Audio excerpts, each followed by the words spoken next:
Father John Rutten here at the St. Thomas More Newman Center, and I am super pumped to bring a conversation with Landon Kemp to you. I have crossed paths with Landon a few times at the Newman Center in the last semester, but I crossed paths with her a couple of weeks ago when I was at the Coyote men's basketball game, and someone comes from 4 rows down and they come up and they have this ball for me and they said, "This is from Landon." And I'm like, "What?"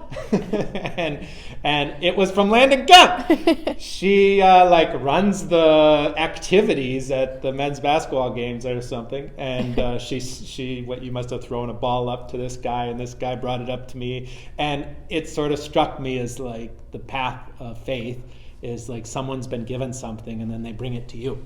Yeah. So I wanted to bring to you a conversation with Landon Kemp from the Newman Center.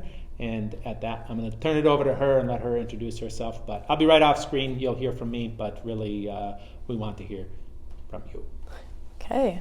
Well, I'm Landon Kemp, as he said. I'm originally from Greenville, Michigan, and I actually came to USD specifically just for pole vault, to just be on the track team. And I fell in love with the campus here because it was small, and I loved the coaches, I loved the people, and that was something different than all of the other universities.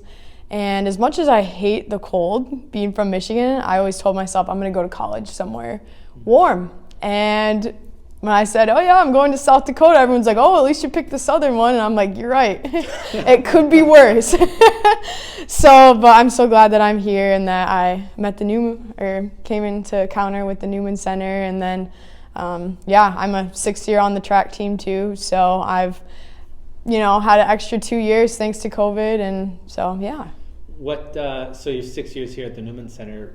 What was the role? What happened that brought you connected here? I mean, did you show up and get... I actually just came my sophomore year. I had always been Catholic before. I went to a Catholic elementary school, and then I went to a public high school. And then when I came to school here, I thought I'd be fine away from home, but like 12 hours away from home, I was like, I'm not even like close to my family. And so I was like, okay, well, maybe I need to go back to church or something, because in high school I never really made it a priority, because Sunday was usually the day that I went to pole vault practice, because the rest of the week I was at basketball or other things. And so I was like, okay, well, I don't have time to go to mass. And so then when I came here, it was just like, oh, now I have all this free time and my mom's not like here with me being like, "Oh, are you gonna go to pole vault or what are you gonna do?" And so I was like, okay, well, maybe I'll start going to mass a little bit. And so my first year I kind of came here and there, and then my sophomore year was like the year that I was like, whoa, I need something here. So yeah, and that was like 2019, so yeah. Have you found what you need? Yes, I have absolutely found what I need. And what have you found? I have found the Lord in many ways that I never thought that I would find here. And I know one thing in particular that stuck out on my visit was Lucky said, which is our head track coach, he said, "If you were to step off the sidewalk and break your ankle, would you still like going to school here?" And I was like, I'm here for pole vault, and I love the people, but if I broke my ankle, I don't know if I would like being here. And so having to realize through all the injuries that I've had, there's way more than just a sport and way more than myself out here. There's relationships and people and all these different things that I never thought that I would encounter, but the Lord is the one that took me to these things. If I'm an outsider and hearing you say this, I might think, well, how do you know it was the Lord? Mm-hmm. I know it was the Lord because one night when I came into an empty chapel in here, I, was struggling with a lot of things, and I was just, really upset, and I was just like, all right, Lord, I know that you're here, but what do you want from me? And when I came out, one of the missionaries, she was like, "Hey, who are you? What's your name?" And she just introduced herself, and I had tears streaming down my face, and I was like, I don't really want to be talked to right now, but thank you for talking to me. It was one of those moments of like, I don't need this, but like I do need this. And then she invited me to Bible study and just started inviting me to these things that I never would have gone to on my own. And I just realized like the importance of invitation and how like somebody inviting me and then the importance of me also inviting others. Because I've always thought I was like, oh, I'm self-reliant, I'm going to do this stuff for me and for my success and whatever. I think that's like what a lot of the world tells us to do is like, oh, let's be successful for you. Let's get this dream job that you've always wanted. Let's do this for you. But like, why? And that's like what I've found here is my why. Like, it's for the Lord. So. Thank you. Yeah. Wow. Yeah. I didn't know that's where we were going. Yeah. Which isn't that the case in all things? Like, I mean, your journey is a sign. Like, you didn't know where you were going. Today, I don't know where we're going. Yeah. And I've found sometimes if I structure these things, I even call them. I wanted to call this podcast Unfiltered. Yeah. Because I realize so much of what we consume is filtered, is cut, is edited, is packaged so that we receive it just perfectly. But people often don't want us to receive it perfectly for our good. They want us to receive it perfectly so that we react and we do the thing they want us to do. Right. Right. And so I wanted to like call this unfiltered, uncut, like, you know, because otherwise, I have to prepare all of this perfectly and make sure it all gets well so that everybody listens. And I like good. I mean, I love good, well put together materials. But right. Even in this, it's a beauty to know, wow, I didn't know we were going there, Landon. Yeah, right. And what a gift it can be in friendships and in relationships and in our life when we really approach it and think to ourselves, I don't know where this is going to go. And then instead of it becoming a fearful world because I'm not prepared, it becomes a world of curiosity. But curiosity grows because one has found a place of stability. Right. How have you found the Newman Center to be that place of stability for you in your 6 years as a university athlete, yes. as a student, as a friend, as a daughter? Oh man, I've just met so many great people here, and I would just say like that's the biggest thing is like all these different, as I said before, like paths that I thought I would never take. And especially being a 6th year, and seeing how I put so much of my identity just into track. And it's like, yes, I love being an athlete and I love that, but it's like I know I have another identity somewhere else and somewhere that's gonna last way longer. And I just think like everything here is just so wholesome and authentic. And as you said, like, oh, unfiltered, everyone wants this perfect, like, and that's something that I always struggled with. And I think a lot of athletes struggle with perfectionism is I want this ideal, what is this ideal thing? If I jump this height, if I achieve this, you know, statistic or whatever, like athletes are so driven to this is exactly how it should go. And I thought when I came to USD, this was my path that I was going to take. I was going to work really hard and I was going to jump this height and I was going to go to nationals. And I had all these things planned out. And the Lord was like, no, I'm going to take you on a different route. And I'm going to bring you closer to me and bring you much more happiness than some bar or mark would have ever brought you. And like coming to that realization now, it's like, why did I never, like, but I knew that's why he took me down that path, to see like all these things that I thought would bring me happiness actually just left me empty.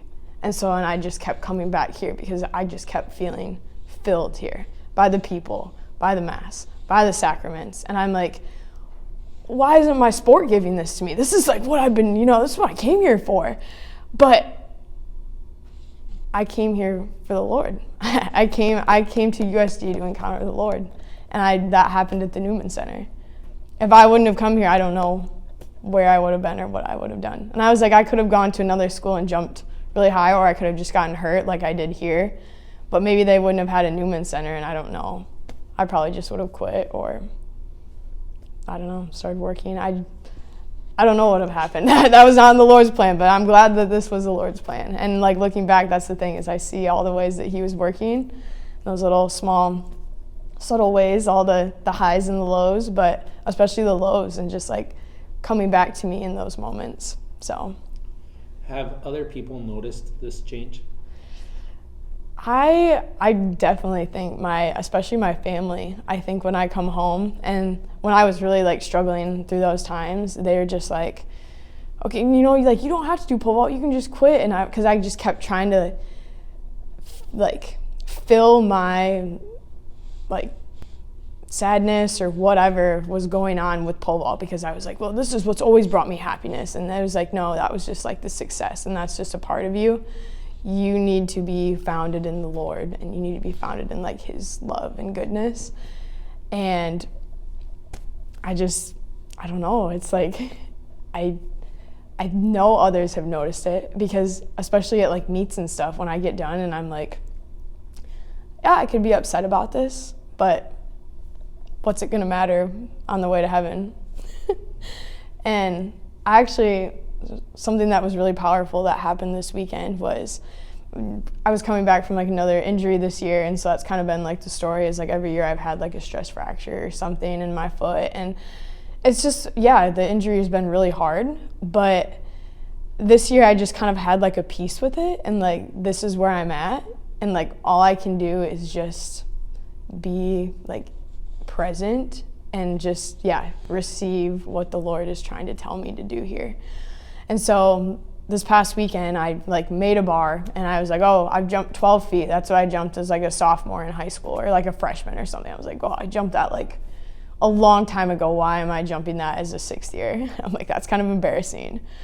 But after the meet, I was like, I've never been like this at peace and happy of just being able to compete regardless of what the bar was.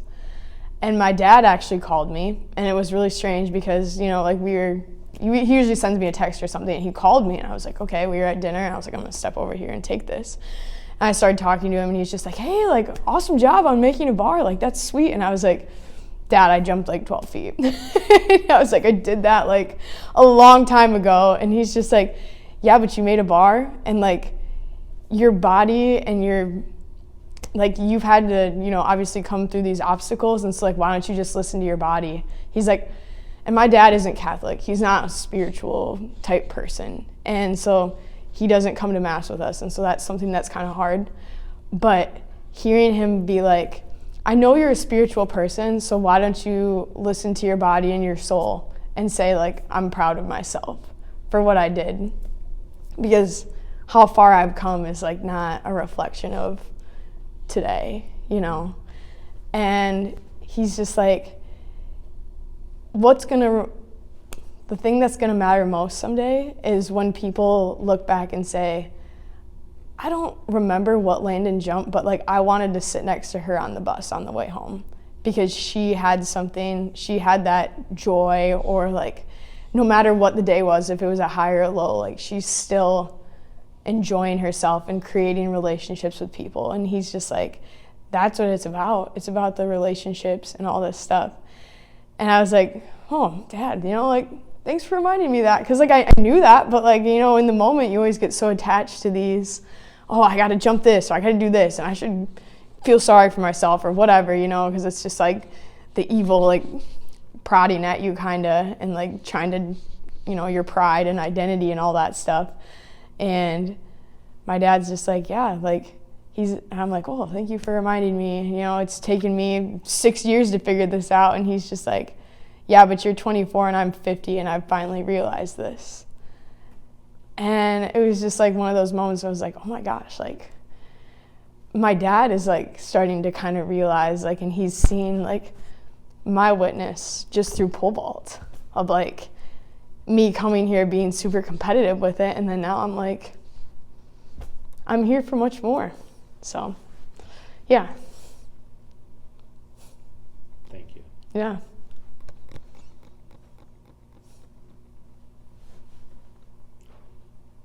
Our Father, who art in heaven, hallowed be thy name. Thy kingdom come, thy will be done, on earth as it is in heaven. Give us this day our daily bread.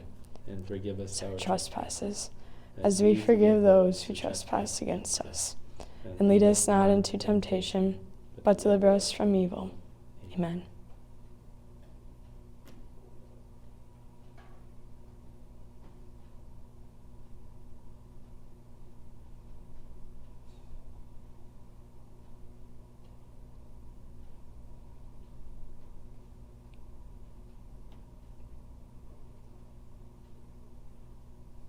We'll have a little addendum for anybody that listens long enough to. In a book called Into Your Hands, Father, How to Discern in God's Will, I think, something of that nature, he says that when God speaks, he makes something happen. Yeah. And when we speak of the thing that God made happen, he happens again. Yeah. And God has just happened. Yeah, he did. Thank you. We give thanks to the Lord for whom all good things come. Yeah. And thank God for that person who was outside this chapel when you came that time. Mm-hmm. Yeah.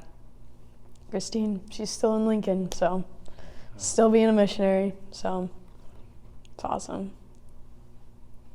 What's your plans after your 6th year at the university? Well, I'm going to be a missionary as well for the next 2 years, so wherever I end up, Lord, praying it's somewhere in the South. No. But I know, I'm like, maybe that's why he's made me patient all these years, because he's like, oh yeah, you'd be in South Dakota for 6 years, but your 7th and 8th year, I'll put you somewhere else, because you had to encounter me first before you could go do that. So I don't know.